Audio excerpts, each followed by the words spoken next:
Yes, sir.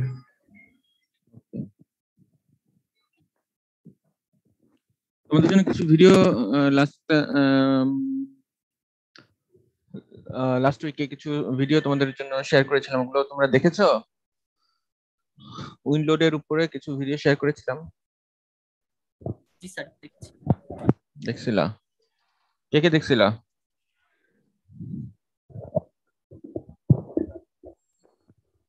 যারা যারা দেখছো একটু হ্যান্ড রেজ করো তো দেখি।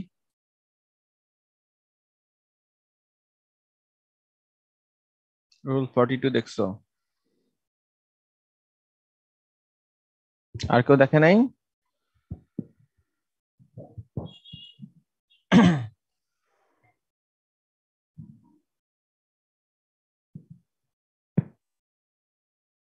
হ্যালো,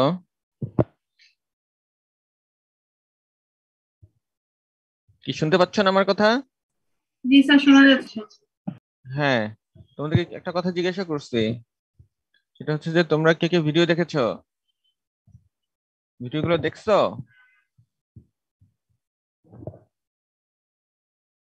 কেউ দেখো নাই? স্যার ভিডিওগুলো হচ্ছে দেখলাম লেকচারের মধ্যে, তো মানে এই জন্য হয়তো অনেকে লেকচারের মধ্যে ঢুকে নেয়, ভিডিওর রেকর্ডিং এ দিলে হয়তো খুঁজে পাইতো।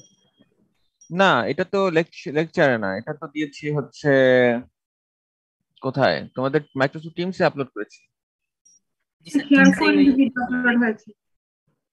ক্লাস লেকচারের ফোল্ডারে দেওয়া তো, ও হ্যাঁ, ফোল্ডারে দিলে হয়তো চোখে পড়তো। ভিডিওর আবার আলাদা ফোল্ডার আছে নাকি?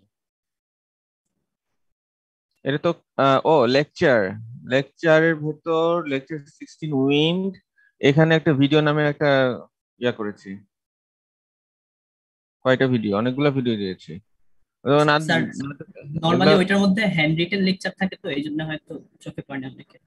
ও বাট উইন্ড এটা তো খুবই একটা ইম্পর্টেন্ট এবং ইন্টারেস্টিং টপিক, তাই না? Yes, sir. উইন্ড ক্যালকুলেশন, তো ইন্টারেস্ট থাকতে হবে তো তোমাদের, এবং এটার উপরে তোমরা অনেকেই কাজ করবা, এবং তোমরা যারা স্ট্রাকচার ইঞ্জিনিয়ার হিসেবে কাজ করবা বিশেষ করে, তাদের তো মানে প্রতিদিনই কাজে লাগবে। Recording in progress. বুঝছো? জি স্যার। তোমরা অনেক ম্যাথ করতে পারবা, ধরো ম্যাথ করছো অলরেডি, বিভিন্ন ধরো structure analysis, displacement, deflected shape, determination, তারপর স্ট্যাটিক্যালি ইনডিটারমিনেট স্ট্রাকচার অ্যানালাইসিস তোমরা দেখছো, তারপর তোমরা মুভিং লোড এর জন্য কিছু ক্যালকুলেশন দেখছো, ইনফ্লুয়েন্স লাইন ডিটারমিনেশন দেখছো, তারপর আরসিসি তে তোমরা অনেক কিছু পড়তেছো অলরেডি, বিম, কলাম, স্ল্যাব, স্ট্রাকচার এলিমেন্ট গুলো ডিজাইন, শিয়ার ওয়ালের ডিজাইন, এগুলো তোমরা দেখবা। বুঝছো? বাট এই সমস্ত অ্যানালাইসিস করতে হলে তোমাকে বেসিক প্যারামিটার গুলো সম্পর্কে ভালো আইডিয়া থাকতে হবে। বুঝছো? বেসিক প্যারামিটার গুলো হলো, মানে তার মধ্যে একটা ইম্পর্টেন্ট ক্রাইটেরিয়া হচ্ছে তোমার এই যে স্ট্রাকচারে তোমার যে কি লোড অ্যাপ্লাই করবা।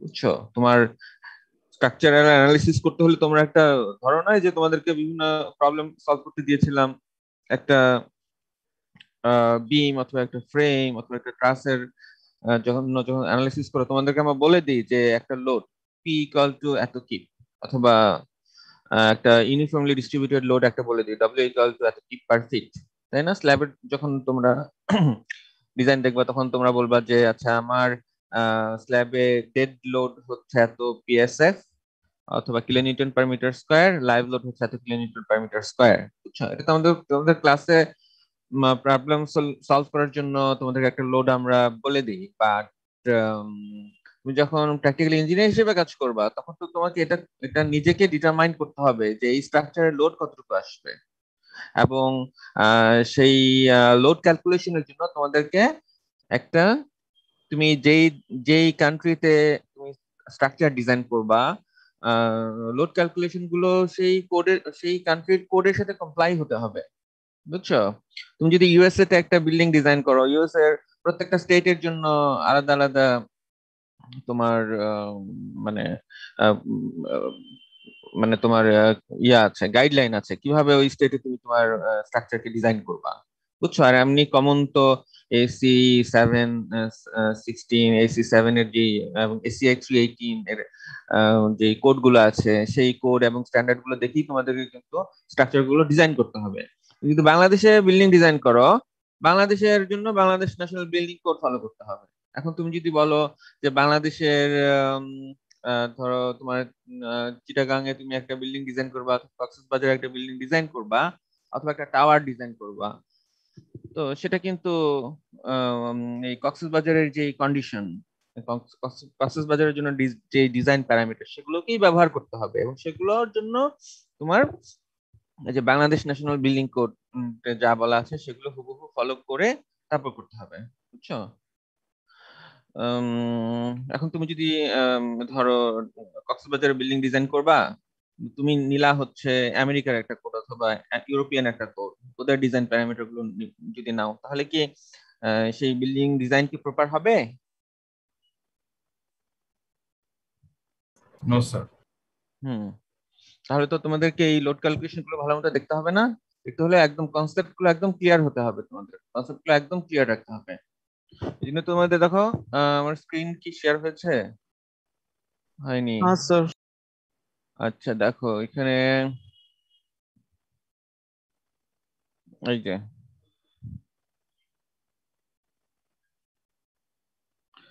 যে তোমাদের জন্য এখানে এই যে এই ভিডিওগুলো শেয়ার করেছি, বুঝছো? এগুলো সব দেখবা।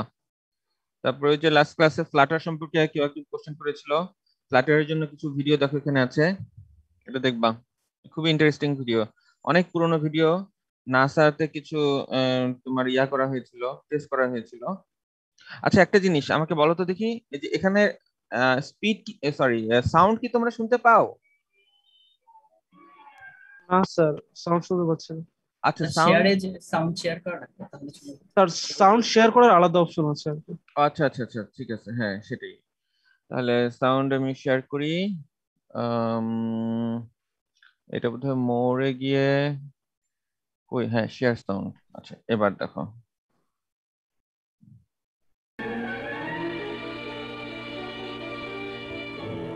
এটা Flutter. Flutter, what is Flutter, এটা একটু বোঝার জন্য, এটা ভিজুয়ালাইজ করলে তো বুঝতে পারবা। সহজ কথায় যদি দেখো যে ধরো ফ্ল্যাগ, একটা ফ্ল্যাগ যখন থাকে তোমার সরি ফ্ল্যাগের মধ্যে যখন বাতাস আসে তখন সেটা কিভাবে দুলতে থাকে, এটা ওয়ান কাইন্ড অফ ফ্লাটার, বুঝছো? তারপরে ধরো যে তুমি দেখবা যে এরোপ্লেনের ধরো একটা পেছনের যে তার যে উইং থাকে, উইং গুলো ধরো বাতাসে যদি তোমার দুলতে থাকে, এটা ওয়ান কাইন্ড অফ ফ্লাটার, বুঝছো? এটা মেটেরিয়ালের মানে একটা কি বলবো এটাকে, উইন্ডের সাথে স্ট্রাকচারাল যে ইনার্শিয়া, এই ইনার্শিয়ার একটা ইন্টারাকশন হচ্ছে ফ্লাটার, বুঝছো? তো এটা দেখো,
হ্যালো, দেখেছো?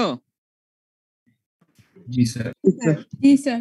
হ্যাঁ, ফ্লাটার সম্পর্কে দেখো, ফ্লাটার উইন্ড টানেল টেস্টিং, এটাও একটু দেখো। এটা তো বোধহয় সাউন্ড নাই। এই যে এটা হচ্ছে ফ্লাটার, বুঝছো? স্ট্রাকচারের যে একটা ইনার্শিয়া এবং উইন্ডের সাথে যে একটা ইন্টারাকশন, সেটা হচ্ছে তোমার ফ্লাটার।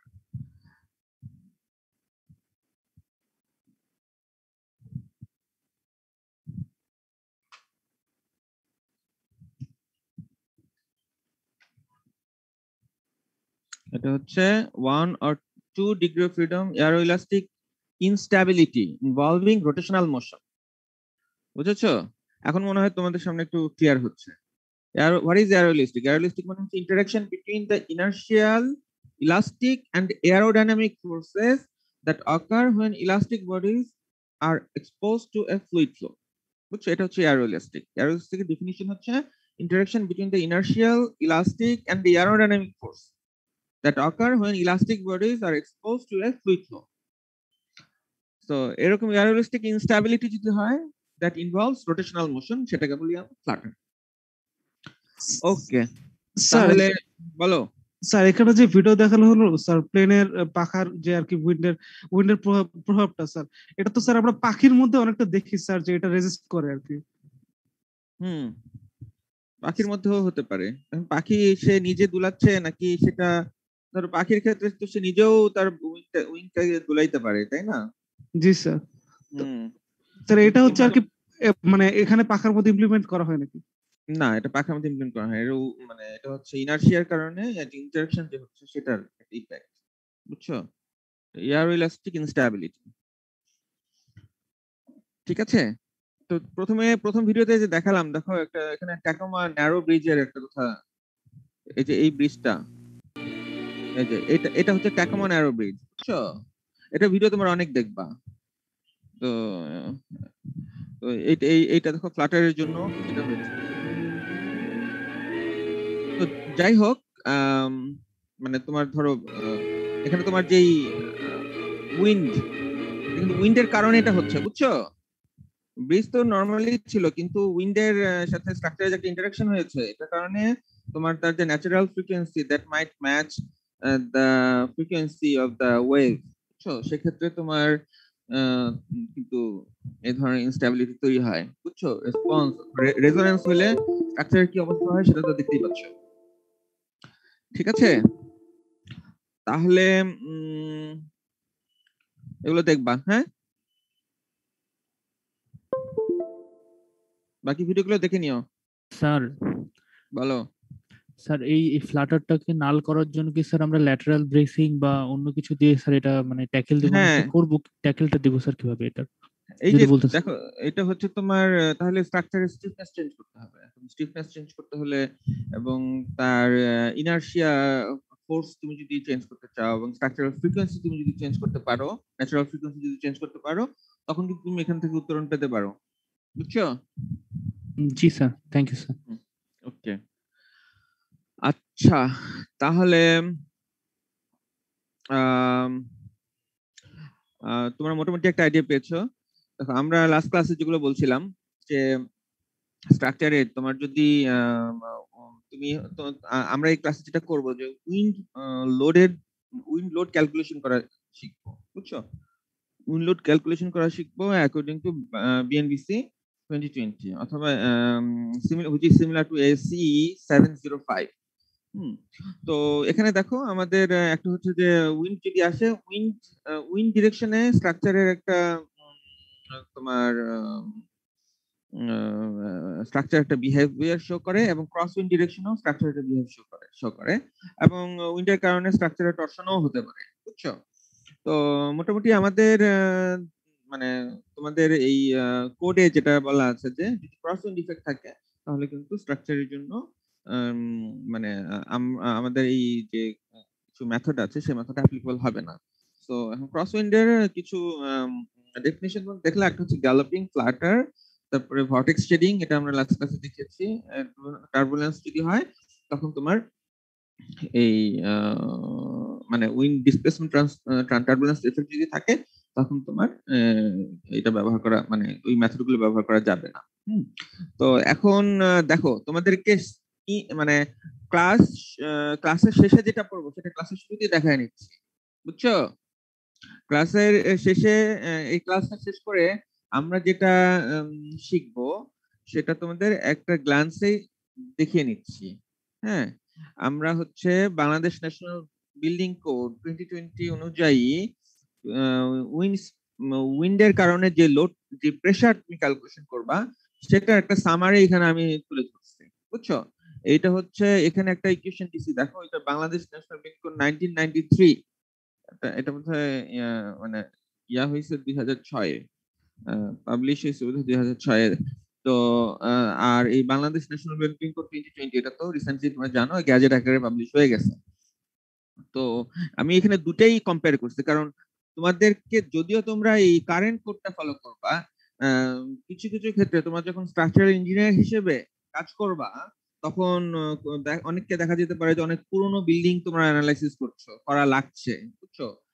কোডের নিয়ম হচ্ছে যে তুমি যদি একটা বিল্ডিং ডিজাইন করো, এখন যদি একটা বিল্ডিং ডিজাইন করো একটা কারেন্ট কোড ফলো করতে হবে, বাট পুরোনো একটা বিল্ডিং এক্সিস্টিং বিল্ডিং তুমি যদি ইভালুয়েট করো তাহলে ওই বিল্ডিংটা যখন যেই কোড অনুযায়ী ডিজাইন করা হয়েছিল সেই কোড অনুযায়ী কিন্তু ইভালুয়েট করতে হবে, বুঝছো? বাট স্ট্রাকচারালি তুমি যদি কোনো মডিফিকেশন করো, ধরো অনেক সময় যেটা করে যে স্ট্রাকচারে তোমার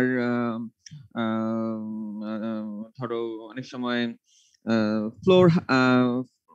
ফ্লোর ইনক্রিজ করে, বুঝছো? ধরো একটা 10 তলা বিল্ডিং ছিল, এখন সে মনে করলো যে তার বিল্ডিং স্টোরি নাম্বার বাড়ানো দরকার, সে বললো যে আমি 15 তলা এই বিল্ডিংটাকে 15 তলা করবো। এখন 15 তলা বিল্ডিং করলে তো বিল্ডিং ধরো ডিজাইন করা হয়েছিল 10 তলার জন্য, যখন সে 15 তলা সে চিন্তা করলো যে 15 তলা সে করবে, তখন কিন্তু ওই স্ট্রাকচারাল অ্যাডিকুয়েসি যেটা তোমার 10 স্টোরি বিল্ডিং ধরে ডিজাইন করা হয়েছিল সেই অ্যাডিকুয়েসি কিন্তু থাকবে না, structure will be inadequate for 15 story building. তো সেক্ষেত্রে কি করা হয়, সেক্ষেত্রে তুমি এটাকে স্ট্রাকচারালি মডিফাই করতে পারো, স্ট্রাকচারটাকে এমন ভাবে মডিফাই করলা এবং যেখানে যেখানে ইনঅ্যাডিকুয়েসি সেগুলো তুমি চেঞ্জ করে স্ট্রাকচারটাকে রিট্রোফিট করে তারপর তুমি এটাকে 15 স্টোরির জন্য তুমি প্রপোজ করলা, বুঝছো? অ্যাজ এ স্ট্রাকচারাল ইঞ্জিনিয়ার এটা তোমার তুমি ইউ ক্যান ডু দ্যাট। বলো স্যার। আমি স্যার একটু ক্যালকুলেশন করে দেখলাম স্যার, বিএনবিসি 1993 স্যার যে কোফিশিয়েন্টটা 0.00472 কে যদি স্যার আমি মিটার পার সেকেন্ডে নিয়ে যাই তাহলে কিন্তু স্যার 0.0061 এর কাছাকাছি তাও ভ্যালুটা আসে স্যার। তাহলে স্যার এখানে আয়ের শোনো আমার বলতেছি, এগুলা তোমাকে বলতেছি, আমার কথা আগে শোনো, আমরা ওইগুলোতে যাব। তো এখন তোমার এই যেটা বলছিলাম সেটা হচ্ছে যে তুমি স্ট্রাকচারালি যদি তুমি স্ট্রাকচারটাকে যদি মডিফাই করো, স্ট্রাকচার চেঞ্জ করো, তখন তোমাকে কিন্তু আবার কারেন্ট কোড অনুযায়ী বিল্ডিংটাকে আবার অ্যানালাইসিস করতে হবে। বাট একটা বিল্ডিং ইভ্যালুয়েশনের জন্য তার যদি কোনো স্ট্রাকচারাল মডিফিকেশন না হয় তাহলে তোমাকে ওই স্ট্রাকচারটাকে ওই কোড অনুযায়ী যেই যখন বিল্ডিং ডিজাইন করা হয়েছে তখনকার কোড অনুযায়ী তাকে ইভালুয়েট করতে হবে। সো তোমাদেরকে মাঝে মধ্যে কিন্তু এই পুরোনো কোডটাকেও ব্যবহার করা লাগতে পারে, বুঝছো? বাট নতুন বিল্ডিং ডিজাইন করলে এবং পুরোনো বিল্ডিং এর কোনো স্ট্রাকচারাল মডিফিকেশন যদি করো তখন তোমাকে কারেন্ট কোড অনুযায়ী সেটাকে ইভালুয়েট করবা। বুঝতে পারছো? এই কনসেপ্টটা ক্লিয়ার হয়েছে তোমাদের? Yes sir. ওকে, তাহলে দেখো এই জন্য আমি একটা সামারি লিস্ট বানিয়েছি এবং এটা আলটিমেটলি তোমরা এই কোর্স শেষে আসলে এই কয়েকটা ইকুয়েশনই তোমরা শিখবা। এবং এটার জন্য যে ব্যাকগ্রাউন্ড গুলো সেটাই আমি তোমাদেরকে দেখাবো। মোটামুটি এই ইকুয়েশন গুলো, আরো কিছু ইকুয়েশন আছে এগুলো তোমরা দেখলে বুঝবা। তো এই ইকুয়েশন গুলো আলটিমেটলি আমাদের এবং ওগুলোর ব্যাকগ্রাউন্ডের ডেফিনিশন গুলো এগুলো আমাদেরকে দেখতে হবে। তো প্রথম কথা হচ্ছে যে দেখো এখানে বিএনবিসি 1993 তে আমরা যেটা করি মানে উইন্ড প্রেসার, মানে যেই প্রেসারটা ধরে তুমি বিল্ডিংটাকে ডিজাইন করবে, মানে যেই লোডটা তুমি অ্যাপ্লাই করবে স্ট্রাকচারে সেটা হচ্ছে কি ডিজাইন উইন্ড প্রেসার। তো এই ডিজাইন উইন্ড প্রেসার ক্যালকুলেশনের আগে সাস্টেইন উইন্ড প্রেসার ক্যালকুলেট করতে হয়। আমি তোমাদেরকে বলবো what is sustain wind pressure. Sustain wind pressure, আচ্ছা এটা বলবো তোমাদেরকে। তো তো এখন এই ডিজাইন উইন্ড প্রেসার তুমি ক্যালকুলেশন করলা, এবং প্রথমে তুমি সাস্টেইন উইন্ড প্রেসার ক্যালকুলেট করলা। এই সাস্টেইন উইন্ড প্রেসার ক্যালকুলেশনটা আসলে কি, এটা হচ্ছে যে তুমি স্পিডটাকে, যে ভিবিটা হচ্ছে বেসিক উইন্ড স্পিড, এই বেসিক উইন্ড স্পিডটাকে তুমি কনভার্ট করবা প্রেসারে, সেটা হচ্ছে কিউজেড। বুঝছো? কিউজেড হচ্ছে তোমার সাস্টেইন উইন্ড প্রেসার। তাহলে বেসিক উইন্ড স্পিডটাকে তুমি কনভার্ট করবা প্রেসারে। আর তাহলে এটা কোত্থেকে আসবে? এই যে ভেলোসিটি থেকে, উইন্ড স্পিড থেকে তুমি যে প্রেসার কনভার্ট করবা, it's a matter of fluid dynamics, right? তাই না? জি স্যার। তাহলে হ্যাঁ, তাহলে তুমি এইভাবে বলতে পারো যে QZ equal to some multiplying factor multiplied by speed square. বুঝছো? এরকম একটা ব্যাপার না এটা? জি স্যার। এটা দেখো, এরকম ইকুয়েশন তোমরা অলরেডি মনে হয়, তোমরা কি ফ্লুইড ডাইনামিক্স কোর্স করছো? জি স্যার। হ্যাঁ, ওখানে এরকম কিছু পাইছো নাকি পাও নাই? স্যার ছিল sir. Q equal to K V square, এরকম একটা ব্যাপার।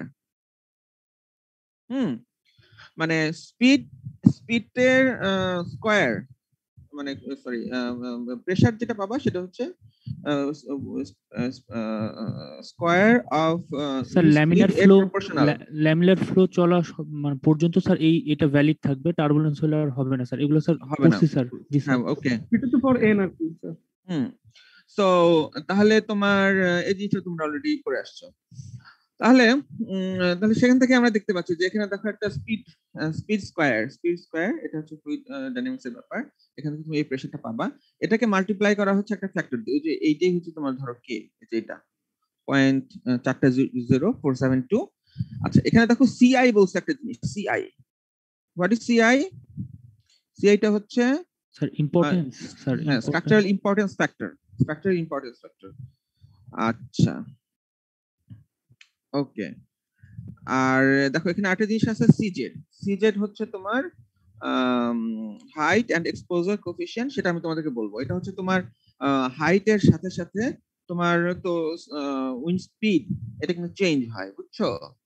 বাট আমরা যখন বেসিক উইন্ড স্পিড বলি, তখন একটা স্পিড ধরেই আমরা একটা লোকেশনের জন্য আমরা একটা উইন্ড স্পিড আমরা বলে দিই। তো এই উইন্ড স্পিডটা হচ্ছে একটা পার্টিকুলার হাইটের উইন্ড স্পিড, বুঝছো? পার্টিকুলার হাইটের উইন্ড স্পিড। তো সেই কিন্তু তুমি যখন বিল্ডিং এর জন্য তুমি যখন লোড অ্যাপ্লাই করবা, উইন্ড স্পিড তো আসলে দেখো, এইটা যদি বিল্ডিং হয়, বুঝছো, উইন্ড স্পিড ভ্যারি করবে হচ্ছে এইভাবে, নিচের দিকে কম, উপরের দিকে বেশি, বুঝছো? জি স্যার, বোঝা যাচ্ছে স্যার। তাই না? জি তাহলে স্যার। এটা হচ্ছে ধরো ওয়াই, আচ্ছা, আর এটা হচ্ছে তোমার ভি। ওকে, তাহলে এইটা হচ্ছে তোমার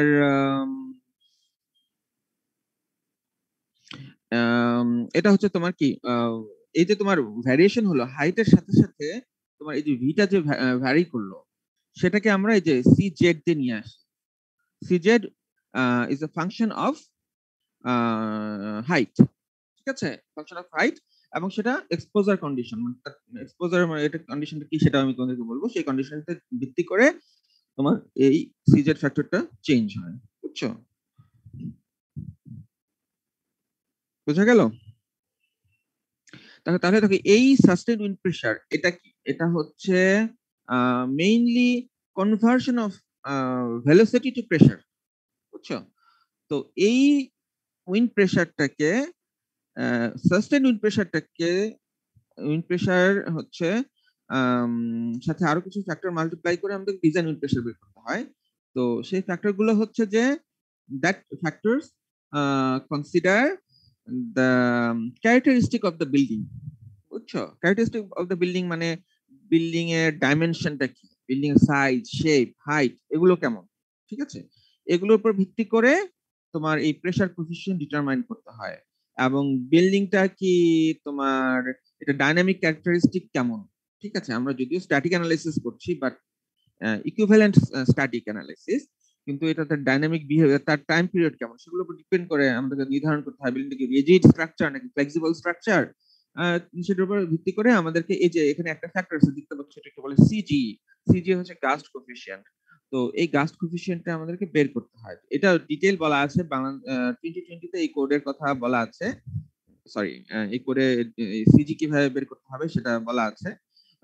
তো ডিটেইল বলা আছে, মানে ইয়া থেকে 1993 থেকে 2020 তার ডিটেইল বলা আছে, ঠিক আছে। তো এই সিজি এবং সিপি এটা বের করতে হয়, করে এই সাস্টেন উইন্ড প্রেসারটাকে দিয়ে মাল্টিপ্লাই করে আমরা ডিজাইন উইন্ড প্রেসারটা পাই, বুঝছো? তাহলে এই সাস্টেন উইন্ড প্রেসারটা হচ্ছে mainly conversion of pressure to conversion of velocity to pressure, and that depends on the height of the that varies with the height of the structure, ঠিক আছে। নিচের দিকে একরকম, উপরের দিকে ভিন্ন রকম। আর এই সাস্টেন উইন্ড প্রেসার থেকে যখন আমরা ডিজাইন উইন্ড প্রেসার নেই, design wind pressure considers also considers the characteristic of the building and the dimension of the structure, ঠিক আছে। এই মোটামুটি এটা হচ্ছে আমার ডিজাইন উইন্ড প্রেসার। এটা হচ্ছে 1993 অনুযায়ী। আর বাংলাদেশ ন্যাশনাল বিল্ডিং কোড 2020 অনুযায়ী দেখো আমি এই যে এই কিউজেডটাকে আমরা এভাবে লিখছি, এই যে ইয়াতে তোমার এই কোডে এভাবে বলা আছে, এই ইকুয়েশনটা দেওয়া আছে, বুঝছো? তো এই ইকুয়েশনটা দেওয়া আছে where v in meter per second। আর এই ভিটা ওই ইয়াতে 1993 তে বলা আছে কিলোমিটার পার আওয়ার।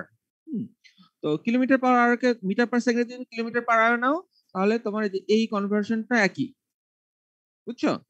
ওকে, তাহলে দিস ইজ সেম।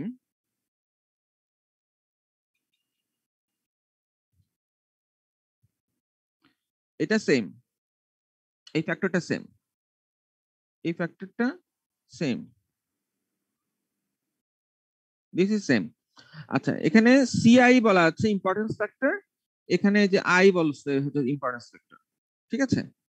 তাহলে এখানে যে সিআই ইম্পর্টেন্স ফ্যাক্টর, এটা 1993 কোড অনুযায়ী ইম্পর্টেন্স ফ্যাক্টর, আর এখানে আইটা হচ্ছে 2020 অনুযায়ী ইম্পর্টেন্স ফ্যাক্টর, বিল্ডিং এর ইম্পর্টেন্স ফ্যাক্টর।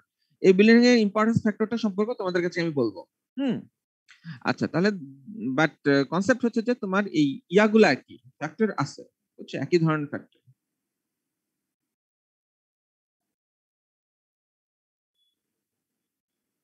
তাহলে এই যে এইটা একই, সিআই একই, সিআইটা হচ্ছে এই আই। ভি তো ভি, আচ্ছা ভি এর মধ্যে একটা পার্থক্য আছে, এখানে এটা বলা হচ্ছে বেসিক উইন্ড স্পিড, আর এখানে ভিটা হচ্ছে 3 second gust, 3 second gust speed. এটাও তোমাদেরকে বলবো হোয়াট ইজ 3 সেকেন্ড গাস্ট। তো তোমার আচ্ছা, তাহলে ভেলোসিটি আছে স্পিডের জন্য ভি স্কয়ার। আচ্ছা, তারপরে দেখো কেজেড এখানকার সিজেডটাই হচ্ছে এখানকার কেজেড, এটাকে বলা হয় হাইট এন্ড এক্সপোজার কোএফিশিয়েন্ট। দেখো এখানে আর এডিশনাল কিছু ফ্যাক্টর আছে, সেগুলো কি কেজেডটি এবং KD. What is KZT? KZT হচ্ছে টপোগ্রাফি ফ্যাক্টর। টপোগ্রাফি ফ্যাক্টরটা এই 2020 তে ডিটেইল বলা আছে। কেজেডটি টপোগ্রাফি ফ্যাক্টরটাও তোমাদেরকে আমি বলবো, ডিটেইল বলতে হবে। কেজেডটিটা তোমার এই 1993 তে ছিল, এত এলাবোরেটলি ছিল না, বুঝছো? এই তারপর কেডিটা হচ্ছে ডিরেকশনালিটি ফ্যাক্টর, ডিরেকশনাল ফ্যাক্টরটাও তোমাদেরকে বলবো। এই ডিরেকশনালিটি ফ্যাক্টরটা এই 2020 তে তোমার কিন্তু ডিটেইল বলা আছে। আচ্ছা, তাহলে এখান থেকে তুমি কিউজেড পাবা, এবং কিউজেড থেকে তুমি পাবা ওই সিমিলারলি ডিজাইন উইন্ড প্রেসার পাবা। ডিজাইন উইন্ড প্রেসারে দেখো এখানে কিন্তু এই যে কিউজিসিপি, এই this CP equivalent to this CP এবং this G is equivalent to this CG. আর এই কিউ হচ্ছে দিস কিউ। ওকে, এটার সাথে আরেকটা পোর্শন আছে, সেটাকে বলা হয় সেটা হচ্ছে এটা হচ্ছে এক্সটার্নাল লোড, আর এটা হচ্ছে ইন্টারনাল লোড। মানে উইন্ড ভেলোসিটির জন্য, স্পিডের জন্য তার ইন্টারনাল যে ইফেক্ট, সেটা বাদ দিতে হয়। সেটা কিন্তু 1993 তে ওইভাবে বলা ছিল না। আচ্ছা, তারপরে দেখো এই মোটামুটি এই হচ্ছে একটা কম্পারিজন। আর 1993 তে দেখো যে তোমার শুধু অ্যানালিটিক প্রসিজারের কথা বলা ছিল, কিন্তু 2020 তোমার এই অ্যানালিটিক প্রসিডিউরটা মোর ডিটেইল, একটা অ্যানালিটিক্যাল প্রসিডিউর আর একটা হচ্ছে উইন্ড টানেল প্রসিডিউর, বুঝছো? সো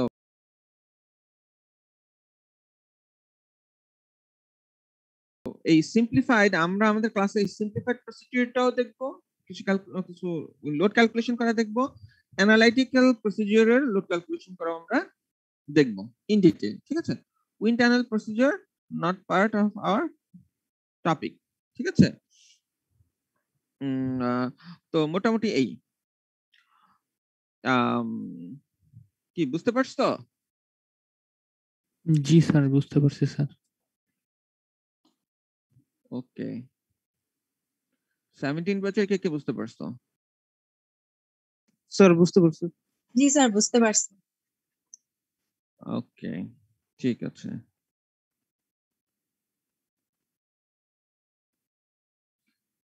কোনো কোশ্চেন নাই?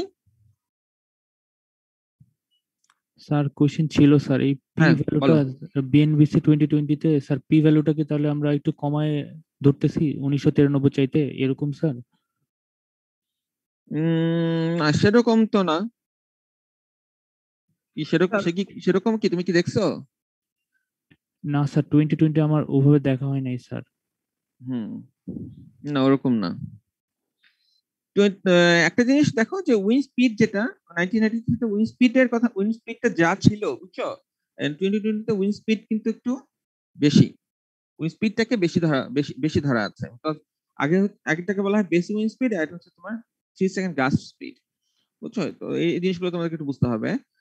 What is 3 second gust speed, এটা তোমাদেরকে টপিকে যখন আসবো তখন বুঝাবো। বাট উইন্ড স্পিডটা বেশি, বাট উইন্ড স্পিড বেশি মানে যে এই পি বেশি পাবা, মানে এই পি ডিজাইন উইন্ড লোড বেশি পাবা তা না। উইন্ড স্পিড বেশি থাকার বেশি, ধরো একটা ঢাকাতে তুমি আগের কোড অনুযায়ী তুমি যেই ডিজাইন উইন্ড প্রেসার পাচ্ছ, সেম একই সিটিতে তুমি বেশি ভেলোসিটি দিয়ে তুমি উইন্ড ডিজাইন প্রেসার যেটা পাবা, that may be less than the 1993's design wind pressure. G sir, এটাই বলছিলাম স্যার। না, এটা হতে পারে, এটা হতে পারে। তো এটা অনেকগুলো প্যারামিটার আছে, সবকিছুর উপর ডিপেন্ড করে এটা বলতে হবে। এটা ইন জেনারেল আমি বলতে পারি না যে it will be always less.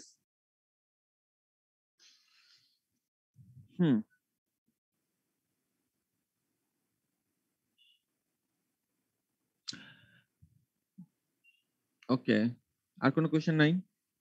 Sir আমার একটা কোশ্চেন ছিল স্যার। হ্যাঁ, বলো বলো। স্যার 1993 স্যার, ওই সময়টা হচ্ছে মানে যতগুলো হাই রাইজ বিল্ডিং ছিল বাংলাদেশে, এখন তো আসলে স্যার আরো মানে বাড়ছে, তো এই জন্য কি স্যার কোডে কোনো চেঞ্জ আসছে? বাড়ছে মানে বিল্ডিং বাড়ছে? মানে স্যার হাই রাইজ মানে উঁচু বিল্ডিং গুলো বেশি বাড়ছে আর কি। হ্যাঁ, উঁচু বিল্ডিং তো বাড়ছে, তো এখন কি চেঞ্জ আসছে মানে কি? মানে স্যার এটাতে কি মানে আমাদের হচ্ছে কি এই জন্য কি মানে স্যার ভেলোসিটি হচ্ছে চেঞ্জ হবে না স্যার, মানে ভেলোসিটি বা প্রেসার? কারণ স্যার বাতাস তো স্যার হচ্ছে মানে সরাসরি আসতেছে না, অনেক বাধা পেয়ে পেয়ে আসতেছে। সেটার জন্য মানে ওইটার জন্য তো আসলে চেঞ্জ না, ওইটা হচ্ছে তোমার আসলে এক্সপোজার কন্ডিশন বলে এটাকে, বুঝছো? তোমার যেখানে তোমার স্ট্রাকচারটা তুমি অ্যানালাইসিস করতেছো, ধরো এই ঢাকাতে তুমি ধরো 1950 সালে যে বিল্ডিংটা তুমি ডিজাইন করছো, 1950 সালের একটা বিল্ডিং ঢাকাতে যখন যদি তুমি ডিজাইন করো, তো ঢাকা এই মেইন সিটিতে ধরো ধানমন্ডিতেই, এটা তো ছিল ওপেন এরিয়া, বুঝছো? এখন তো বলছো যে এখন এই 2021 সালে তো এখানে তো আশেপাশে শুধু বিল্ডিং আর বিল্ডিং, সো এই তার এক্সপোজার কন্ডিশন কিন্তু চেঞ্জ হয়ে গেছে। তো এক্সপোজার কন্ডিশন চেঞ্জ হলে তার যে তার জন্য যে ডিজাইন প্যারামিটার গুলো আছে সেগুলোও কিন্তু আমাকে কনসিডার করা লাগছে। অর্থাৎ আমি 1950 সালে যদি ঢাকাতে একটা বিল্ডিং ডিজাইন করি, ওই সময়ে আমার বিল্ডিংটাকে ডিজাইন করতে হতো ওপেন বিল্ডিং হিসেবে, সরি ওপেন বিল্ডিং না, সরি ওপেন এটা একটা এটা একটা পার্টিকুলার একটা টার্ম, এটা ব্যবহার করা যাবে না। যদি ওটাকে ধরতে হবে তোমার একটা এক্সপোজার কন্ডিশন আছে, সেই কন্ডিশন অনুযায়ী যেখানে যেটাকে হচ্ছে ওপেন টেরিন কন্ডিশন, মানে চারিদিকে খালি। তো ওইটার জন্য কিছু ফ্যাক্টর ধরে আমাকে, মানে ইকুয়েশন একই বাট কিছু ফ্যাক্টর এটার সাথে আমাকে ইয়া করা লাগবে আর কি, মাল্টিপ্লাই করতে হবে, করে তারপরে ওইটা ধরে আমাদেরকে এই ইয়া করতে হবে, তোমার প্রেশারটা বের করতে হবে। বাট আশেপাশে যখন অনেক বিল্ডিং হয়ে গেল তখন কিন্তু এক্সপোজার কন্ডিশন কিন্তু এক না। সো ওই এক্সপোজার কন্ডিশনটা অলরেডি 1993 ছিল। 1993 ওই এক্সপোজার কন্ডিশনটা বলা ছিল। 3 ধরনের এক্সপোজার কন্ডিশন আছে, এক্সপোজার এ, এক্সপোজার বি, এক্সপোজার সি। তো তার মধ্যে একটা এক্সপোজার সি হচ্ছে যে তোমার ওপেন টেরেন। ধরো একটা তুমি এখন যদি ময়মনসিংহের একটা মানে ওপেন এরিয়াতে তুমি যদি একটা বিল্ডিং ডিজাইন করো, সেটা এক্সপোজার সি ধরেই ডিজাইন করতে হবে। এবং ঢাকা শহরে তুমি যদি একটা বিল্ডিং ডিজাইন করো, অথবা ময়মনসিংহ মেইন সিটিতে যেখানে আশেপাশে অনেক বিল্ডিং আছে, সেখানে তুমি যদি একটা বিল্ডিং ডিজাইন করো, দুইটার কিন্তু উইন্ড স্পিড, ময়মনসিংহের জন্য উইন্ড স্পিড একটাই নিবা, বাট এই যে চেঞ্জ অফ টেরেন কন্ডিশন, সেটার জন্য এক্সপোজার কন্ডিশন ডিফারেন্ট হওয়ার জন্য তোমাকে একটু মডিফিকেশন করে নিয়ে তারপর তোমাকে ডিজাইনটা করতে হবে, ডিজাইন উইন্ড প্রেশারটা বের করতে হবে। সেটা আছে কোথায় দেখো, সেটা আছে কিন্তু তোমার এই যে ধরো এই যে সিজেড, এই সিজেডটা যখন আমরা বের করি না, এই সিজেড আমরা বের করি যখন তোমার, তখন এটা আমরা এক্সপোজার এ, এক্সপোজার বি এবং এক্সপোজার সি তিনটার জন্য তিন ধরনের ইয়া হাইট এন্ড এক্সপোজার কোফিশিয়েন্ট বলা আছে, বুঝছো? সো ওই ফ্যাক্টরটা তো ওভাবেই চলে আসলো। জি স্যার, বুঝতে পেরেছি।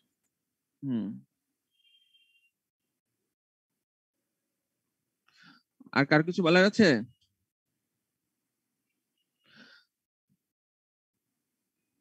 তাহলে দেখো আমাদের এই যে উইন্ডলোড ক্যালকুলেশন আমরা বিএনবিসি 2020 অনুযায়ী যে পড়বো, তিনটা প্রসিডিউর আছে। একটা হচ্ছে সিম্পলিফাইড প্রসিডিউর,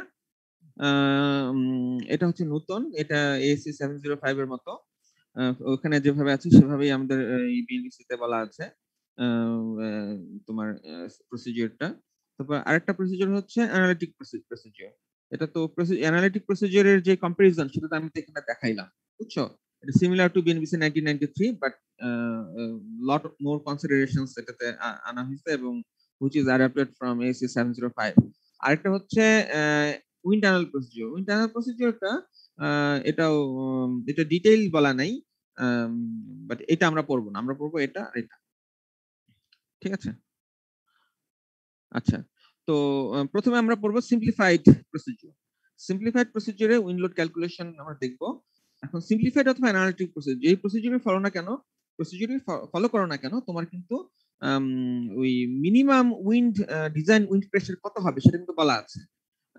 সেটা হচ্ছে কি তোমার 0.5 kilometre per metre square. 0.5 kilometre per metre square তোমার মিনিমাম উইন্ড প্রেসার ধরে তোমাকে ডিজাইন করতে হবে, বুঝছো? লোডটা ক্যালকুলেশন করতে হবে। যদি 0.5 কিলোমিটার পার মিটার স্কয়ার যদি কম লোড ক্যালকুলেশন করে যদি কম প্রেসার পাও, তাহলে মিনিমামটা 0.5ই ধরতে হবে। এখন দেখো, যখন এই তুমি লোড ক্যালকুলেশন করবা, তোমাকে লোড ক্যালকুলেশন করতে হবে দুটো জিনিসের।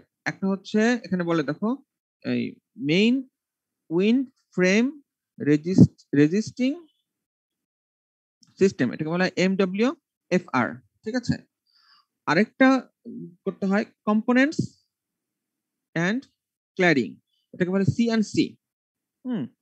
তাহলে এই main wind frame resisting system, এটার জন্য তোমাকে লোড ক্যালকুলেশন করতে হবে, C&C এর জন্য তোমাকে উইন্ড লোড ক্যালকুলেশন করতে হবে। What is main wind frame resisting system, কেউ বলতে পারবা?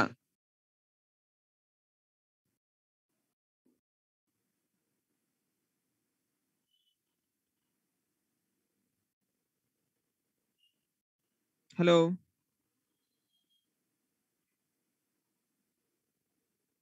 কি শুনতে পাচ্ছ না? স্যার ইন্টারমিডিয়েট মোমেন্ট রেজিস্টিং ফ্রেমের মতো করে স্যার করব মিনিমাম ডিজাইন উইন্ড ইয়ার জন্য, এরকম? না, main wind frame resisting system মানে তোমার তার যে স্ট্রাকচারাল সিস্টেম, যেটা ল্যাটারাল লোড ক্যারি করবে, সেটা হচ্ছে তোমার। স্যার শুধু তাহলে গ্র্যাভিটি লোডের জন্য করব এমন স্যার? না, এটা হচ্ছে ধরো তোমার এই যে বিম কলাম, তার যে স্ল্যাব প্যানেল, ঠিক আছে? তোমার তুমি যদি একটা স্ট্রাকচার যদি তোমার যে এরকম হয়,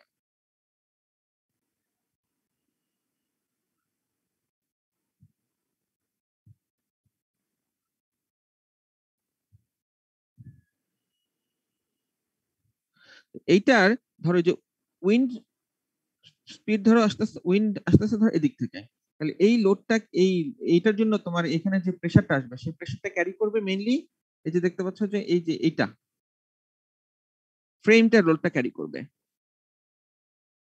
লোড ট্রান্সফার হবে থ্রু দিস ফ্রেম। এইটা হচ্ছে main wind frame resisting system. আর সিএনসি কম্পোনেন্ট ক্ল্যাডিং হচ্ছে কি, ধরো এখানে একটা জানালা আছে, বুঝছো? তাহলে এইখানে জানালাতে গ্লাস থাকবে না, এবং এটার একটা ফ্রেম আছে। এই ফ্রেমটা এটি হচ্ছে কম্পোনেন্ট, বুঝছো?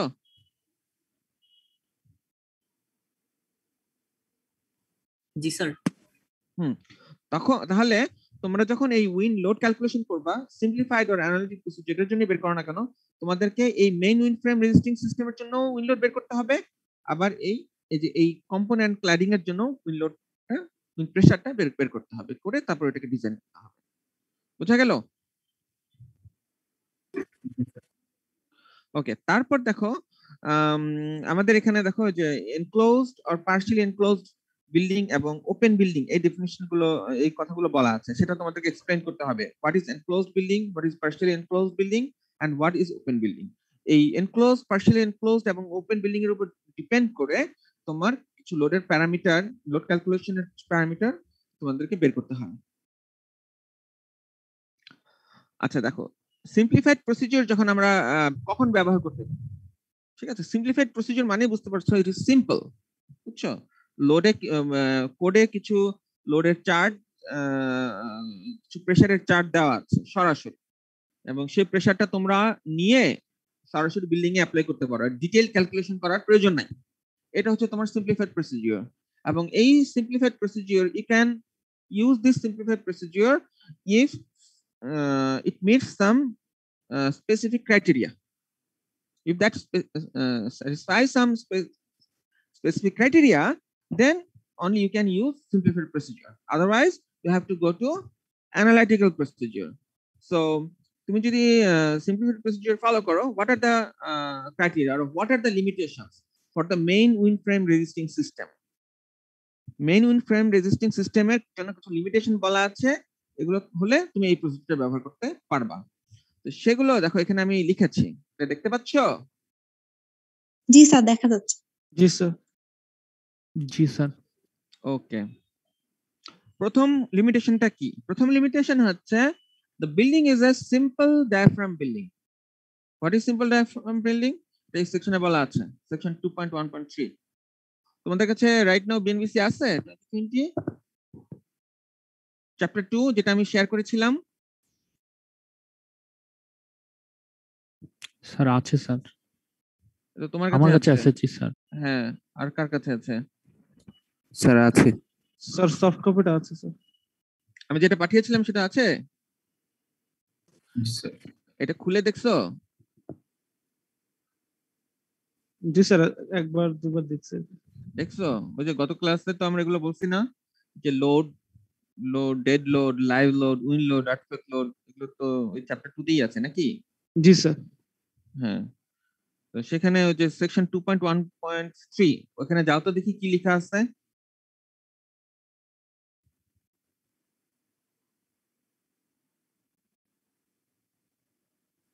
টার্মিনোলজি।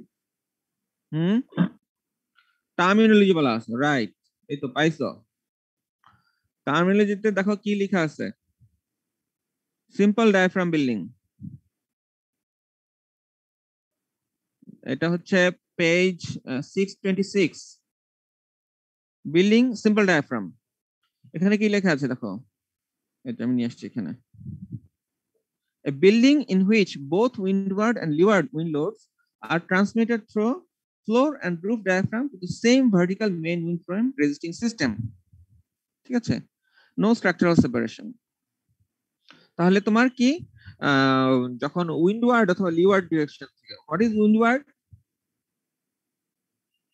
স্যার যে ডাইরেকশনে উইন্ড আসতেছে স্যার। রাইট, আর যে ডিরেকশনের দিকে উইন্ড চলে যাচ্ছে সেটা কি? লিওয়ার্ড। লিওয়ার্ড। ওকে, তাহলে এটা হচ্ছে উইন্ডওয়ার্ড এবং লিওয়ার্ড। তাহলে in a building in which both windward and leeward wind loads are transmitted through floor, wind load transfer হবে ফ্লোর দিয়ে।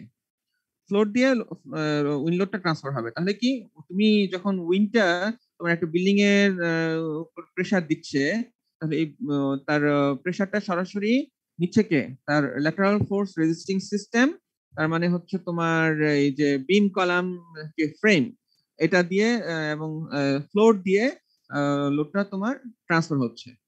তো তো এই এটা এবং টু দা কি বলছে, transmitted through floor to the same vertical movement frame resistance system. অর্থাৎ তোমার এই যে ভার্টিক্যাল যে main wind frame resistance system আছে, এদের মধ্যে কোনো সেপারেশন নাই। অর্থাৎ তোমার ল্যাটারাল রেজিস্ট্যান্স ফ্রেমটার মধ্যে কোনো সেপারেশন নাই, বুঝছো? এবং তার যেই ধরো তোমার যে ফ্লোর যেটা আছে, এই ফ্লোরের মধ্যে কোনো সেপারেশন নাই। এরকম যদি হয় তাহলে এটাকে বলা হয় সিম্পল ডায়াফ্রাম। রুফটা একটা ডায়াফ্রাম, তো এই ডায়াফ্রামটার মধ্যে কোনো সেপারেশন যদি না থাকে, বুঝছো, তখন এটাকে বলা হয় সিম্পল ডায়াফ্রাম। তাহলে বিল্ডিং কে সিম্পল ডায়াফ্রাম হতে হবে। সিম্পল ডায়াফ্রাম না হলে তুমি এটা আর ব্যবহার করতে পারবা না, এই সিম্পলিফাইড প্রসিজার ব্যবহার করতে পারবা না। তারপরে দেখা বলছে কি the building is a low rise building. Building কি? Low rise building.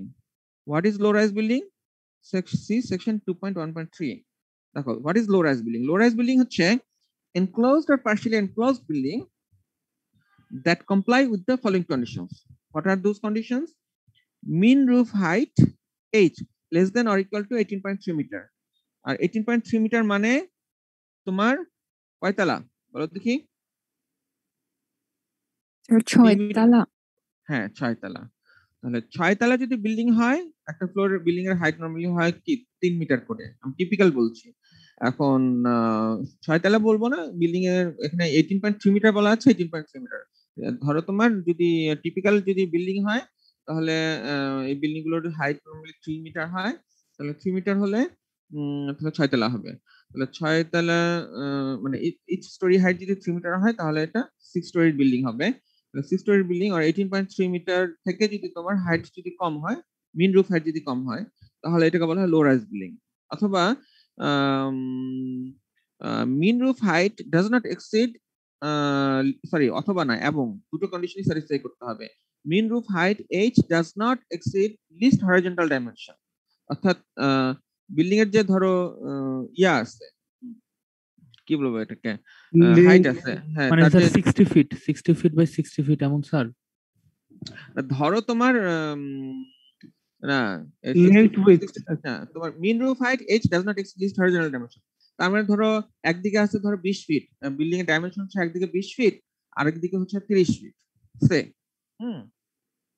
ধরো যে এরকম, তাহলে স্যার 20 ফিটের মধ্যে রাখা লাগবে আর কি। রাইট। এই ধরো এই যে এটা হচ্ছে তোমার,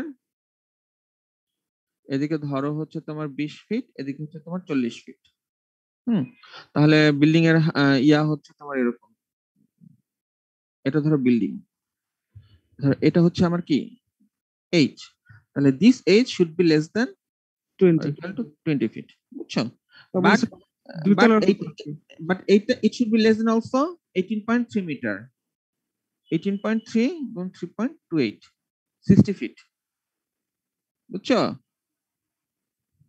মানে এখন যদি হয় যে এটা 20 feet না, এটা হচ্ছে 120 feet, এটা হচ্ছে 140 feet, তাহলে it should be less than 120 feet or 60 feet. Which governs? 60 feet governs, তাই না?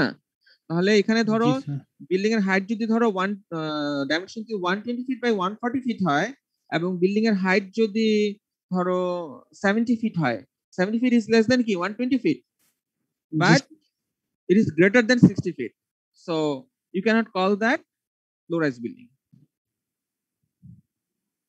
বুঝা গেল? জি স্যার। জি স্যার। ওকে, আচ্ছা, আজকে আর ক্লাস করাচ্ছি না, আমাদের ক্লাস এখানে শেষ করে দিচ্ছি। নেক্সট ক্লাস থেকে আমাদের এই যে এই সিম্পলিফাইড প্রসিডিউরটা আমরা ডিটেইল দেখব, এবং এবং আমরা কিছু প্রবলেম সলভ করব। সিম্পলিফাইড প্রসিডিউরের প্রবলেম সলভ করব হচ্ছে আমরা তোমাদেরকে দেখাচ্ছি, এই একটা ইয়া আছে, বই আছে আমাদের কাছে, এই বই থেকে তোমাদেরকে আমি প্রবলেম সলভ করব। এটা হচ্ছে, দেখো বইয়ের নাম হচ্ছে wind loads Guide to the Wind Load Provisions of AC 705. হচ্ছে মেহতা, কিশোর সি মেহতার একটা বই, এটা এসি থেকেই পাবলিশ করা। এখানে কিছু ওয়ার্কআউট এক্সাম্পল আছে, এটা দেখলে তোমাদের কাছে অনেক কনফিউশন ক্লিয়ার হবে, বুঝছো? ওইটা থেকে আমরা কিছু প্রবলেম সলভ করব।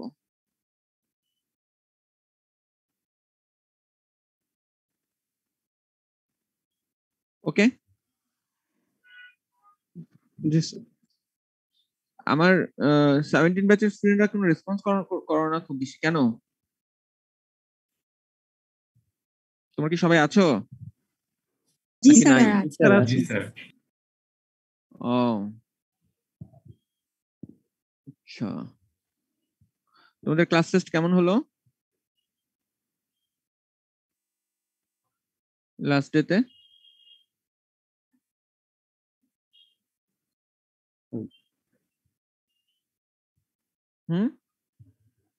স্যার হচ্ছে ওই আমাদের একটা অ্যাসাইনমেন্ট সেকশন যদি খুলে দিতেন তাহলে স্যার পিডিএফ সাবমিট করতে সমস্যা হইতো। মানে গতদিন যেটা হয়েছে, মোবাইল থেকে অনেক সময় মানে আপলোড করতে সমস্যা হচ্ছিল স্যার, মানে পিডিএফ টা ট্র্যাক করতে পারছিল না ফোনে। কিন্তু তাহলে স্যার কি ল্যাপটপ কি করতে হবে? মানে স্যার অন্যান্য স্যাররা যেটা করে সেটা হচ্ছে আমাদের একটা অ্যাসাইনমেন্ট সেকশন ওপেন করে দেয়, আমরা হচ্ছে ওখান থেকে মানে অফিস লেন্স বা যেভাবেই হোক স্ক্যানার দিয়ে পিডিএফ বানায় তারপর হচ্ছে আপলোড করে দিই। ওটা পিডিএফ পাইতে সমস্যা হয় না। কিন্তু স্যার গতদিনে আপনি যেটা করেছিলেন ওইখানে হচ্ছে স্যার মোবাইল ফোন থেকে আপলোড করতে সমস্যা হয়েছে অনেকের। দুইটা তো একই, পাওয়া যায় না। দুইটা তো একই, আমি বুঝলাম না তোমাদের কথা। আমার একটু বুঝতে সমস্যা হচ্ছে, আমি দাঁড়াও বুঝে নি, তোমাদের তাহলে এটা অ্যাপ্লাই করতে হবে। কি বলছো? আমার এখানে হচ্ছে আহ এই যে আমার স্ক্রিন তো দেখা যাচ্ছে, এখানে ধরো তোমার এই অ্যাসাইনমেন্ট এখানে। জি স্যার, মানে স্যার ওই যে স্পেসিফিক যতক্ষণ ক্লাস টেস্ট টাইম ওটুকু সময়ের জন্য দিলে সেটাই তো দিছি, সেটা দিলাম না? এই যে তোমার এখানে C311 2021 এখানেই তো তোমরা আপলোড করছো, এখানে স্টুডেন্ট ভিউ এখানেই তো তোমরা আপলোড করছো। তো এখানে সমস্যা কোথায়? এটা তো অ্যাসাইনমেন্টের মতোই। স্যার এটা হচ্ছে মেইনলি আমাদের কাছে ফর্ম আকারে আসছিল, কিন্তু অ্যাসাইনমেন্ট মানে অন্যান্য স্যারদের বেলায় যেটা হয় তখন হচ্ছে ও আমরা জাস্ট এখানে ফাইল হচ্ছে অ্যাড অপশন থাকে, তো স্যার ওখানে যে আমরা অ্যাড করে দেই। কিন্তু স্যার আপনারটা একটা ফর্মের মতো হয়ে আমাদের কাছে এসে সাবমিট হয়েছে। আচ্ছা, কিন্তু মানে তোমার সেক্ষেত্রে কি যখন আপলোড যখন তোমরা করছো তখন কি তোমার ওই যে অন্যান্য স্যারদের জন্য আমি বলছি, যখন তোমরা আপলোড করছো তখন কি শুধুমাত্র ওই পিডিএফ ফাইলটা আপলোড করছো নাকি সাথে কোনো কোশ্চেন ছিল, কোশ্চেনের অ্যান্সার করছো? শুধু পিডিএফ ফাইল আনসার স্যার শুধু পিডিএফ। ওকে, ঠিক আছে, তাহলে আমারটা একটু ডিফারেন্ট। আমি তো কুইজ হিসেবে নিয়েছি। আমি কিছু মানে অ্যান্সার গুলো তোমাদেরকে দিয়েছি, যে অ্যান্সার গুলোকে মানে করার জন্য, আমার সুবিধার জন্য বলেছে যে অ্যান্সার গুলো তোমরা লিখে দাও, ঠিক আছে? তারপর একটা অপশন দিয়েছি, সেখানে তোমরা তোমাদের পেজটা তোমাদেরকে আপলোড করতে দিয়েছি, এবং এটা তো অনেকেই করছে।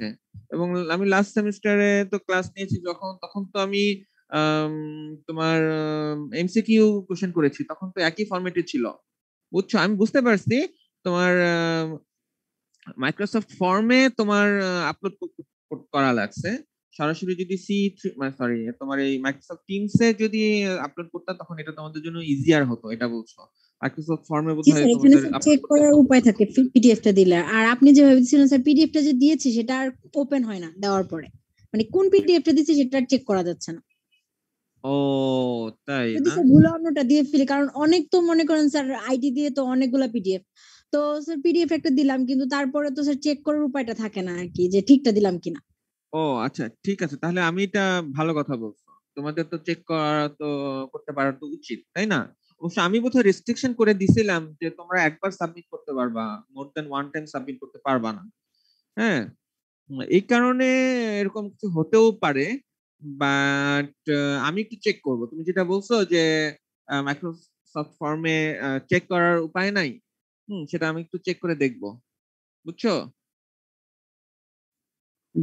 এটা থেকে, কারণ আমাকে ওভাবে কিন্তু নিতে হবে, ক্লাস নিতে হবে, Recording সরি stopped. কুইজ নিতে হবে। আমি কিন্তু মাইক্রোসফট ফর্ম কিন্তু ইন ফিউচার ব্যবহার করব, বাট তোমাদের যদি এই সমস্যা থাকে তাহলে এই প্রবলেমটা আগে রিজলভ করতে হবে। স্যার এমসিকিউ নিলে ওই ক্ষেত্রে সমস্যা নাই, কোনো ফর্মে যদি মানে ফর্ম যদি সাবমিট করি, কিন্তু স্যার আপনি যদি পিডিএফ মানে অ্যাড করা কোনো অপশন রাখেন, সেই ক্ষেত্রে হচ্ছে একটা অ্যাড অপশন থাকলে আমাদের জন্য বেটার হয়। মানে স্যার আমরা মানে ওইখানে তো আপলোড করলে তো ওইটা তো একই তো পিডিএফ হিসেবে তো আপলোড করার অপশন ছিল ওখানে। মানে স্যার হইছে কি, আচ্ছা বুঝতে পারছি, শোনো একটা ফোন থেকে ট্র্যাক করা যায় না। ও আচ্ছা ঠিক আছে, তাহলে আসলে এটা করা যেত যে এমসিকিউ এর জন্য মাইক্রোসফট ফর্মে তোমাদেরকে একবার অ্যানসার করতে হবে, আর হচ্ছে তোমার ওই টিমস এর ভেতরে তোমাকে আবার একটা অ্যাসাইনমেন্ট সেকশনে আবার অ্যাড ফাইল দিয়ে ওইভাবে আপলোড করতে হবে। জি স্যার, আপনি যদি কম্বাইন করতে চাইতেন তাহলে এটা করলে আমাদের জন্য সুবিধা হইতো। আচ্ছা ঠিক আছে, আমি বুঝতে পারছি। তবে আমি বলি শোনো, যদি মাইক্রোসফট ফর্মে একই সাথে এমসিকিউ এবং ফাইল আপলোড করার জন্য যদি মানে যেটা আমি তোমাদেরকে দিয়েছিলাম, সেক্ষেত্রে তোমাদের যদি যে পিডিএফ ফাইলটা আপলোড করেছো সেটা যদি চেক করার সুযোগ থাকে তাহলে তো তোমাদের কোনো সমস্যা থাকবে না। না স্যার, সমস্যা থাকবে না। হ্যাঁ ঠিক আছে, ওকে ঠিক আছে, আমি দেখবো এটা। যদি এটা আমি রিজলভ করতে না পারি তাহলে তোমাদের এমসিকিউ এর জন্য মাইক্রোসফট ফর্ম এবং ওই মাইক্রোসফট টিমস এ তোমাদের ওই ফাইল আপলোডের জন্য অ্যাসাইনমেন্ট সেকশনে ফাইল আপলোডের একটা অপশন রাখতে হবে আর কি। মাঝে মধ্যে দেখো তোমাদের ইয়া করতে হয়, আবার ওই যে টাইম এক্সটেনশন করতে হয়, অনেকের বিভিন্ন প্রবলেম থাকে, তাহলে মানে দুইটা জায়গায় আমাকে অনেকগুলো কাজ করতে হবে। এখন দেখো এই যে তোমাদের জন্য আমি যখন পরীক্ষা নিয়েছি, এই যে এখানে দেখো এই যে C301 ক্লাস টেস্ট 1 এখানে এইটা একবার করেছি, তারপরে আবার দেখো নতুন করে আমাদেরকে কিন্তু যেগুলো মানে ওপেন করা লাগছে, যারা লেটে টার্নিং করেছে এবং আমি কিছু রেস্ট্রিকশন রাখছিলাম, এই ঝামেলাগুলো আছে। একই প্ল্যাটফর্মে হলে বেটার।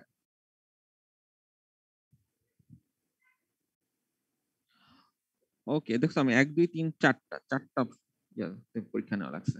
আচ্ছা এবার আর কিছু জিজ্ঞাসা করার আছে তোমাদের? গ্রেডিংটা একটু দিয়ে দিলে ভালো হতো স্যার। গ্রেডিংটা একটু কয়েকদিন লাগবে। আমি তোমাদের আরেকটা ক্লাস টেস্ট নিব অন উইন্ডলোড, বুঝছো? জি স্যার। এটা কবে নিব? আমার উইন্ডলোডের ক্লাস নেক্সট উইকে শেষ হয়ে যাবে হয়তো বা। নেক্সট উইকে হচ্ছে তোমার 19 এবং 22 তারিখে তোমাদের ইনশাআল্লাহ উইন্ডলোডটা শেষ হয়ে যাবে। তোমাদের ক্লাস টেস্ট তাহলে এই যে 26 27 26 তারিখে দাও। হ্যাঁ 26শে জুন। তোমাদের আর কত সপ্তাহ আছে? 3 সপ্তাহ? স্যার 4 সপ্তাহ। ও আরো 4 সপ্তাহ আছে। আচ্ছা 26 তারিখে ক্লাস টেস্ট দিতে পারবা উইন্ডলোডের উপরে, নাকি 29 তারিখে দাও? 29শে জুন পারবা? জি স্যার, 29 তারিখ দিলে মনে হয় ভালো হয়। ঠিক আছে, এটা বুক করে রাখলাম আমি। 29 তারিখে তাহলে তোমাদের হচ্ছে উইন্ডলোড ক্যালকুলেশনের উপরে তোমাদের একটা ক্লাস টেস্ট নিব। ঠিক আছে? জি স্যার। ওকে, তাহলে সবাই ভালো থাকো। Thank you so much. Class শেষ করে দিচ্ছি। Thank you sir. হ্যাঁ ওয়ালাইকুম আসসালাম।